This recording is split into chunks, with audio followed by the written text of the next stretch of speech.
Imagine there's no countries.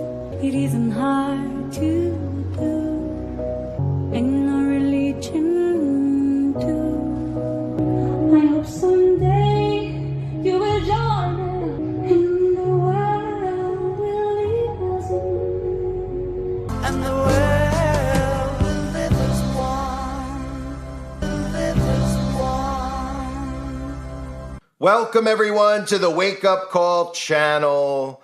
And the world will live as one. Even after that performance at the Olympic Games opening ceremony, the Olympics themselves tweeted out the world will live as one. And it's become a common thing at the Olympics since 1996 for them to play the song Imagine.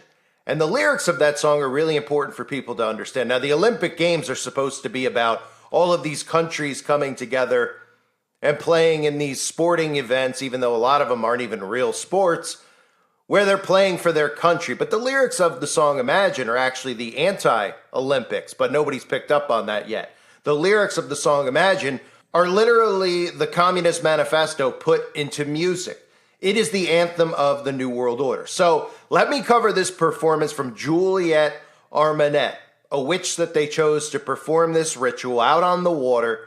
Well, of course, nobody was suspicious as to why the piano was burning. Now, if you're not familiar with the elements, fire is probably the most versatile element in spellcasting. It's why you always see fires used in cauldrons. It's always why you see fires used in ritual ceremonies. A lot of concerts, these celebrities use fire and flames surrounding them. This isn't for pyrotechnics to tickle the ears and the minds of the audience. This is because fire is used in witchcraft. Fire is used as a element in their spell casting. They're not doing this, they're not setting a fire on the stage because they're cold. They're using it because they're casting spells. That's what music is used at in today's world. It's used as a form of spell casting. So think about how many people out there who are anti-New World Order, anti-globalism, that listen to a song Imagine and they don't even hear the lyrics. They don't even realize that it's the Communist Manifesto. The thing that bothers them most about what's occurring in the world is in a song that they're listening to, and while they're listening to it, they're dancing to it and they're singing it themselves, and they don't even realize the spell's being cast over them. And the key thing in all of this is to remember the world living as one. One, again, is the key number. One, as in one world government, one world religion, one world language. You know how many songs are out there titled One, Metallica One, U2 One? Nobody's ever thought anything about all of these songs about the number one. Now, I have a video on the website, Uprising Lives, about that number one and why there's so many songs called One, but nobody realizes it. Nobody pays attention to it. They just keep hearing songs coming out about the number one, right? Nobody tells you, well, why Metallica have a song about one? They just keep yelling one, and U2 keeps yelling one. It's always been about one. And this goes back, again, to the Tower of Babel. This song, Imagine, is about rejecting God and Christ and promoting a one world order. The one world order goes back to the Tower of Babel. They're obsessed with recreating the Tower of Babel. When they talk about the people being united as one, they're talking about the people being united as one against God. They're not talking about the Russian civilians and the American civilians being united as one.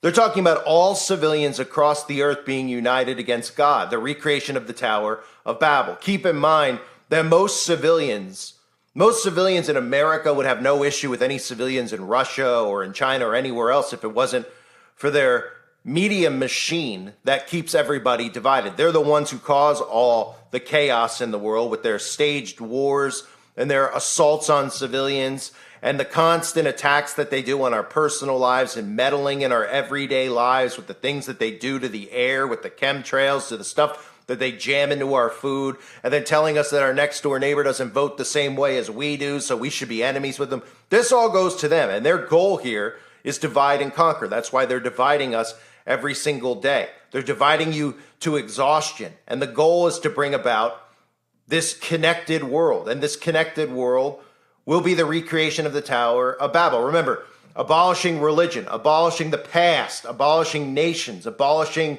capitalism, abolishing poverty, abolishing the family.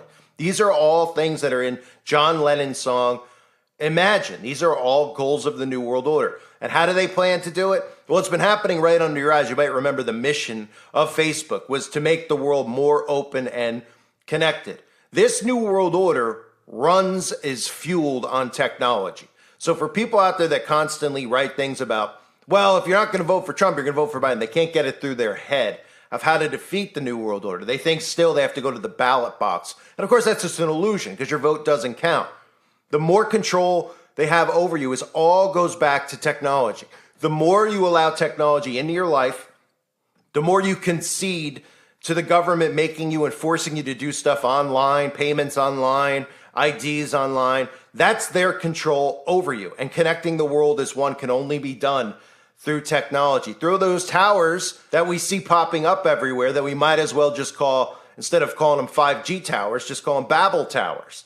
Because that's how they plan on connecting the world as one and uniting the world as one. So let me take a look at John Lennon as well as the person who performed the song. Again, a witch who is spellcasting named Juliet Armanet. And I might be pronouncing the name wrong, but most people don't have a clue who this is other than another witch that they've rolled out to perform a ritual on a large audience who was watching the Olympic Games. So there's a small amount of things that are good about technology. And one of the small things that I find good about technology is seeing all these people expose themselves on their social media accounts.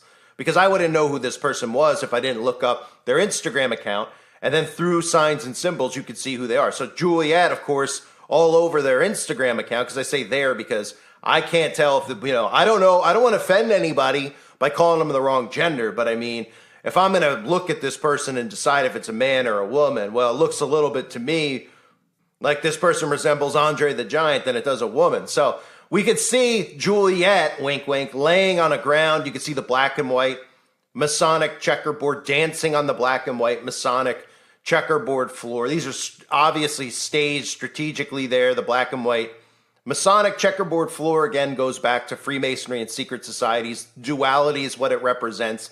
The black and white symbolism is very big, not just in Freemasonry, but in witchcraft and the occult. And they reveal themselves with these types of things, but they know that the masses are so dumbed down that when they hear something like this, they'll just roll their eyes and say, oh, it's just black and white checkerboard floors, right? But when you try to connect it to them and talk about the lodge in their town that has those floors and why they all have to have the checkerboard floors, whether it's a Prince Hall Masonry Lodge or a Freemason Lodge or an Eastern Star Lodge, why they have to have it, it's too much for them to wrap their heads around. So the other symbolism we see is the heart symbolism over and over and over again. And of course, nobody seems very suspicious as to where this symbol came from, and I just covered it again. This is a symbol for Baal. The heart is a Babylonian symbol for Baal. The heart means B-E-L. And all these celebrities are always just holding up a heart. And this plays an integral part in imagining the world living as one, the love wins movement, the tolerance movement. All of them, again, the Antichrist is going to come in the name of love and peace. And all these celebrities, you could always find them holding this symbol up all over the place. And nobody says, well, why are they all doing it? Aren't they artists? Aren't they supposed to be creative? Why do they all do the same signs and symbols? Because they're all in on it. They're all in on it, and they don't expect you to notice. Other things on Juliet's Instagram account that are very suspicious, of course. Well, to people like us who are awake, we could see 33 blasted right out on Juliet's Instagram account. Now, you could look at it, you could say, well, maybe she was trying to say that she was 33 weeks pregnant, but well, we know that's not biologically possible for Juliet. But whatever excuse you have, they'll make excuses for it, right? But we all know that they deliver. It's not like there's a countdown from 1 to 35 or whatever it possibly, 1 to 100, where every week Juliet's posting number 1, number 2. It's just randomly a number 33 posted on the Instagram account. I went through the entire account. So there's nothing in there where it's like, okay, well, every time she turns 30, has a birthday, she puts up a post to tell everybody her birthday number. No, it's just 33 in there deliberately, strategically. Just like I've covered, the symbolism with 33 is always out there. It's one of the most obvious codes that they use. For those of you that don't know, 33rd degree is the highest level you could achieve in Freemasonry. It represents 1/3 of the fallen angels. They also believe that the age of 33 is when Christ was crucified by these same people who despise Jesus Christ so much. So 33 is an occult number. You also see the monarch butterfly symbol. Just some random person, she posts this, where you could see a monarch just right over the face, which tells us this is another product of MK Ultra mind control programming, right? And should it surprise anybody when we see some of the other posts on there, like, Juliet just hanging out side by side with Barry Sortoro? Does that surprise anybody that Barry Sortoro somehow knows Juliet, this supposed musician from over in France? Of course it shouldn't surprise anyone, because all of these celebrities, again, you always see them with politicians, but nobody asks themselves, how do they know each other, right? How do they know one another? How do they meet? What does their agent call the White House and get a hold of Barack Obama, and then get his number, and then they call me? Oh, they're at a red carpet event? Oh, and she just ran up to him? As if as if the Secret Service isn't there, and as if you could actually get within arm's distance of Barry Sortoro, unless, of course, you're one of them. Right, because they all rub shoulders together. Nobody's suspicious as to the connection between Hollywood and these politicians because they're too busy idol worshiping. So some of the other stuff, before I get into John Lennon and the Beatles, which is really important, you'll see a photo that Juliet posted where you can see the blatant eye of Providence right in the photo, right? One eye symbolism. I guess she likes to paint a mouth, a nose with one eye, not two. She's into cyclopses, apparently. She has a fetish for cyclops, right? Because whenever somebody asks you to paint a picture of, a face, right? Whether you're good if you're good or not at painting or drawing, whatever, you always do it just with one eye, right? Right. This is for Cyclops, though, right? You see the Apollo worship, the sun worship. You also see Juliet doing a picture where Juliet is mocking our king. Most of them have pictures like this. Like I've covered Rihanna in the past where they have crowns on. We've seen them mock the crown of thorns. We've seen Kanye West do that. They love to wear crowns on their heads. And of course, Juliet is no different. So Juliet was paying homage to the song by John Lennon, Imagine. And of course, if you don't know, the mess we're in today all goes back to bands like the Beatles. The Beatles were an experiment out of the Tavistock Institute for Social Engineering. Okay? If you don't know what social engineering means, if that word is too boring to you, social engineering is how they get everybody out there on board with all these types of fads through mind control, right? Nobody even thinks of why they dress a certain way, why they might talk a certain way, why they like a certain this or that. They think they're doing that via free will. They're not. They're doing it via the media and social engineering. If they shut everything off, that's why when we look at the Amish, who are disconnected from this stuff, to us, it's shocking. Seeing how they dress, seeing how they talk. Everyone's like, geez, what are they from the Stone Ages? Because they're not able to social engineer them. They actually live like people are supposed to live, normally, naturally, right? The rest of us have been pushed into a machine where social engineering has been at the wheel, steering our behavior. So when the Tavistock Institute released the Beatles, you remember things like Beatlemania? You remember the obsession where people were fainting over seeing the Beatles? The Beatles and Elvis were at the forefront. They even used Elvis, for people out there that don't know, to push vaccines back in the day. Kind of very similar to what we've seen today, right? Where all these celebrities come out and show you getting that needle put in their arm. Or that could all be traced back to Elvis, who was a product of the government, because the Tavistock Institute worked with the government. They are the government. Let's just call them what they are. They are the government. Okay, it's a government branch like the CIA or anything else working within the government, where they tell you that this is just, an organization that's here for, we're doing studies and experiments here. And then people just go, okay, I don't know what that means. I'll just ignore it. But if they knew that it was affecting their day-to-day lives and their thoughts and their behavior, they probably would want to investigate a little bit more. But I don't know actually about that in the year 2024, because people seem to enjoy being slaves to these people. So the Tavistock Institute, when they released the Beatles and they released Elvis, that was the first experiment where we saw where things like Beatlemania occurred, where people were becoming obsessive with these people. And they showed us their signs and symbols over the years. We've seen Paul McCartney with the 666. We've seen John Lennon hold up devil horns. John Lennon, again, who is the singer of the song Imagine. We've seen him doing the all-seeing eye symbolism over and over again. The Beatles themselves, on their Lonely Hearts album, Sgt. Pepper's, they have this cover that's very famous. You'll see it all over the place. People seem to love this cover. It's got random people all over it, right? Random celebrities all over the cover. But nobody ever notices that Aleister Crowley is in the back of this cover. In the back left, you could see Aleister Crowley. Aleister Crowley is the man who identified as the Beast. And Aleister Crowley's teachings live on in today's world. Aleister Crowley and his books specifically talk about all sorts of demonic spell casting, specifically about human sacrifice with young children. So for him to be on the cover of the Beatles album, of course, most people give him a pass because it's the Beatles.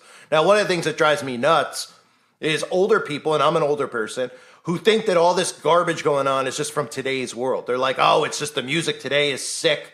And I don't like any of the music today. I don't like any music, but any of the music today, I hear it. Obviously, it's all about drugs and all that stuff. And they think that the music of their generation wasn't corrupt when they go back to guys like Led Zeppelin. And you talk about Stairway to Heaven and backmasking and what that song's really about, right? And the backmasking on Stairway, which I've covered before, which everybody knows about, should know about at this point, unless you're new to the awakening process. But how they use backmasking through years and years and years, all these singers that became big and famous, the same exact thing.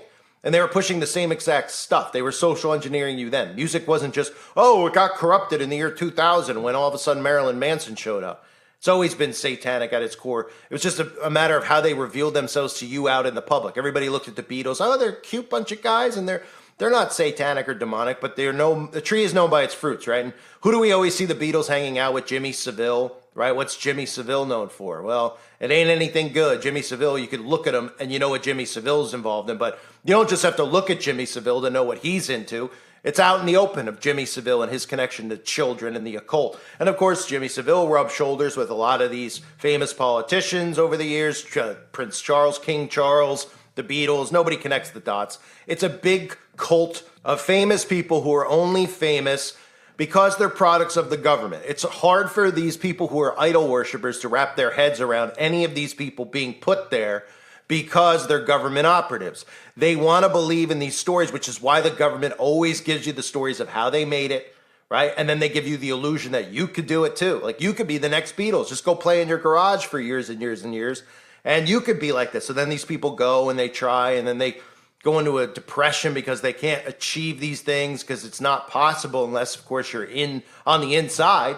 And anybody that comes from the outside, of course, is making sacrifices beyond comprehension, but are still members of their lodges and members of their secret societies anyway. So nobody's organically becoming famous. They love that illusion, not just to so people become discouraged and they chase after things that they can't achieve, which results in depression and other horrible things that end up happening to those people, but also because it keeps them worshiping these people.